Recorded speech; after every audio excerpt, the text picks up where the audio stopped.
क्या आप जानते हैं एक ऐसा मंदिर जिसकी परछाई दोपहर में जमीन पर नहीं थी और जिसके शिखर पर 80 टन का भारी पत्थर रखा हो और कोई नहीं जानता कि ये पत्थर वहां पर पहुंचा कैसे।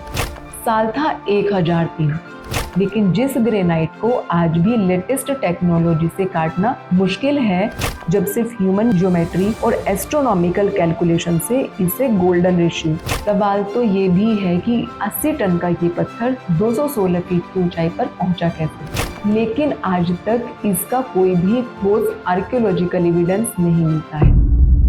क्या आप जानते हैं एक ऐसा मंदिर जिसकी परछाई दोपहर में जमीन पर नहीं पड़ती और जिसके शिखर पर 80 टन का भारी पत्थर रखा हो और कोई नहीं जानता कि ये पत्थर वहां पर पहुंचा कैसे। और ये सब उस टाइम की बात है जब न कंप्यूटर हुआ करता था, न आधुनिक मशीनें और न ही क्रेन।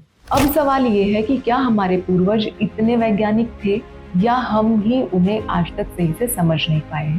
साल था 1003, जब राजा राजा चोल ने एक ऐसा मंदिर बनवाया जो उनके साम्राज्य की शक्ति ही नहीं बल्कि उनकी आस्था और ज्ञान का प्रतीक बना।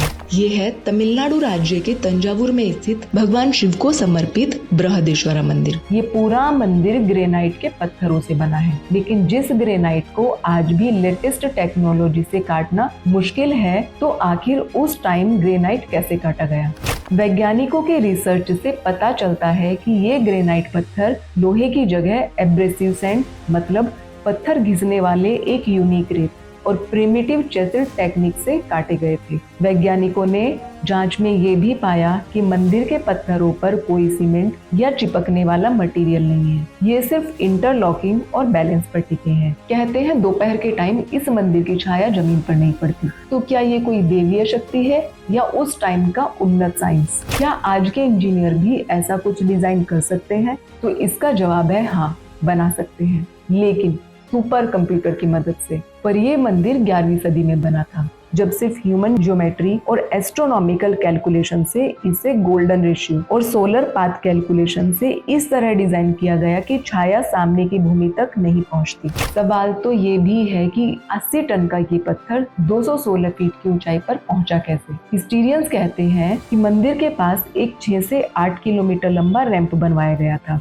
जो जमीन से धीरे धीरे ऊपर उठता था। 1000 से ज्यादा मजदूरों और हाथियों की मदद से इस पत्थर को धीरे धीरे ऊपर ले जाया गया, लेकिन आज तक इसका कोई भी ठोस आर्कियोलॉजिकल एविडेंस नहीं मिलता है। इस मंदिर का साइंस इतना डेवलप है कि ये कहना मुश्किल है कि ये मंदिर है या फिर एंशिएंट लैब। इस जगह को देखकर किसी के भी मन में ये सवाल जरूर आएगा कि क्या ये सिर्फ एक पूजा करने की जगह थी?